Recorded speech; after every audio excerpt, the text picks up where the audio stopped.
pesan MUI untuk para pemimpin nasional dan kepala daerah. Musyawarah Kerja Nasional 4 Majelis Ulama Indonesia tahun 2024 yang berlangsung pada 15 sampai 17 Jumadil Akhir 1446 Hijriah, 17 sampai 19 Desember 2024 Miladiah di Hotel Grand Sahid Jaya Jakarta.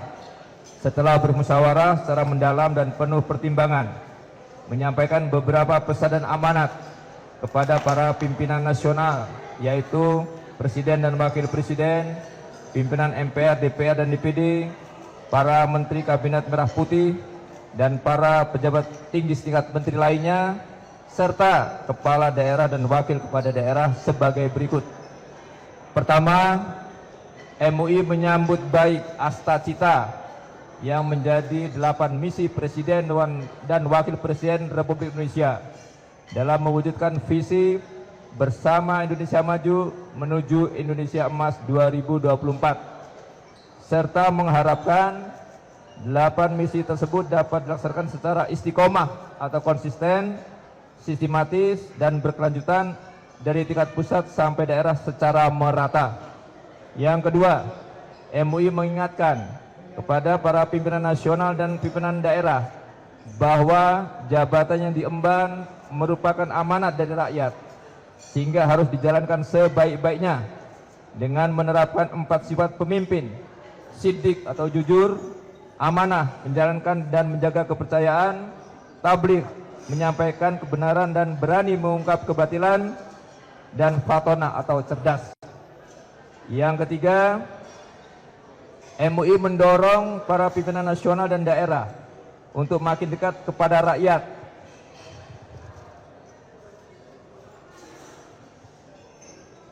mendengarkan dan menyerap aspirasi dan kebutuhan rakyat, serta menjadikannya sebagai acuan utama dari kebijakan yang dibuat. Tasarruful imam ala ra'iyah manutun bil maslahah.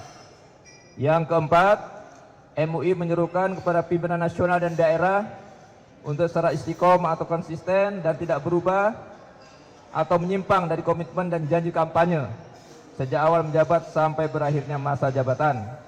Yang kelima, MUI mengharapkan semua pimpinan nasional dan daerah menjadi aktor utama, pemberi teladan, penggerak utama dalam memperkokoh dan mengamalkan ideologi Pancasila, demokrasi dan hak asasi manusia, sekaligus mencegah dan menindak aparat penyelenggara negara yang melakukan penyimpangan.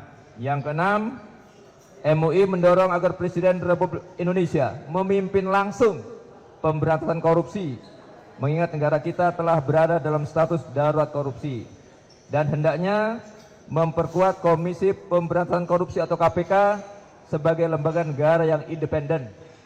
Yang ketujuh, MUI mendorong pemerintah, DPR, partai politik, dan berbagai pemangku kepentingan untuk serius menindaklanjuti ajakan Presiden agar mengkaji ulang sistem pemilihan umum secara langsung untuk kepala daerah dan wakil kepala daerah.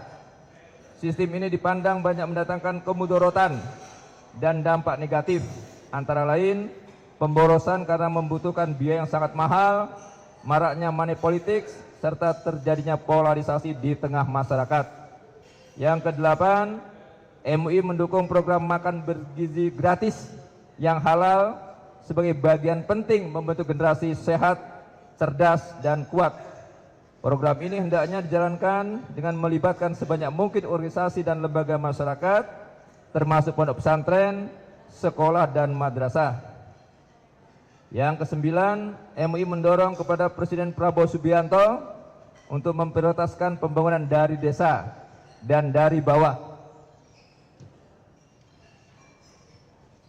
untuk pemerataan ekonomi dan pemberantasan kemiskinan yang saat ini mencapai 25,22 juta orang atau 9,03% menurut data BPS tahun 2024. Sebagaimana pidato Presiden Prabowo Subianto saat pelantikan di DPR tentang hakikat bangsa merdeka. Kesepuluh, MUI mengapresiasi tingginya perhatian pemerintah terhadap ekonomi syariah dalam 8 misi pemerintah. MUI siap bekerjasama dalam mewujudkan Indonesia menjadi pusat ekonomi syariah melalui penguatan lembaga keuangan syariah, memperluas ekosistem usaha syariah, pendidikan dan penelitian, serta optimalisasi pemanfaatan dana sosial, zakat, infak, sedekah dan wakaf, berpondasikan ekonomi Pancasila yang prinsip pertamanya dalam dokumen asal cita adalah ekonomi yang religius, bersama 4 prinsip lainnya menjunjung tinggi kemanusiaan, berpihak pada kepentingan nasional, kerakyatan dan berkeadilan sosial. Yang ke-11, MUI meminta kepada pemerintah untuk mencabut status program strategis nasional PSN Pantai Indah Kapuk 2 atau PIK 2 karena banyak mendatangkan kemudaratan bagi masyarakat dan tidak sesuai dengan peraturan perundang-undangan. Yang terakhir, MUI mendukung sikap Presiden Prabowo Subianto yang terus membela dan memperjuangkan kemerdekaan bangsa Palestina. Untuk itu, MUI mendorong agar Indonesia terus memainkan peran diplomatik global dalam rangka menghentikan segala bentuk penjajahan dan mewujudkan perdamaian dunia serta berdirinya negara Palestina merdeka. Memperkuat peran Organisasi Kerjasama Islam atau OKI, melindungi masyarakat Indonesia dari pengaruh Zionisme Israel, dan memperkuat dukungan serta bantuan kemanusiaan kepada bangsa Palestina. Demikian.